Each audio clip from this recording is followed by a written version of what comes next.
গৌৰীপুৰত ৰমৰমীয়া চোৰাং কাঠৰ বেহা। এফালে মুখ্যমন্ত্ৰীৰ অমৃত বৃক্ষ আন্দোলনৰ কাৰ্যসূচী, আনফালে অবাধে চলিছে বন ধ্বংস। নীৰৱ ভূমিকা ৰাজ্যৰ বিয়াকো বন বিভাগৰ ধনৰ লালসাত বন্দী একাংশ বন বিষয়া। বন বিষয়াৰ গ্ৰীণ ছিগনেলত চলিছে বন ধ্বংস। পৰ্বতজোৰাৰ মদাতি গাঁৱৰ পৰা গৌৰীপুৰৰ বিভিন্ন অঞ্চলত দিনে নিশাই চলিছে চোৰাং কাঠৰ ৰমৰমীয়া বেহা। গৌৰীপুৰৰ শান্তি বজাৰৰ মালিকৰ নেতৃত্বত চলিছে অবৈধ কাঠৰ বেহা। অবৈধ চোৰাং কাঠ মাফিয়াৰ বিৰুদ্ধে কিয় নৰম ধুবুৰী বন বিভাগ?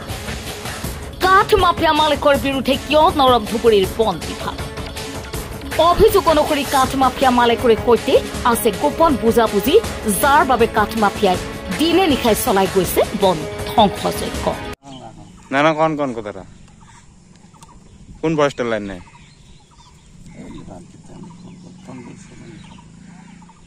নানা ফরেস্টের লাইন নেই না তোমরা না করলেন? কোন ফরেস্টার?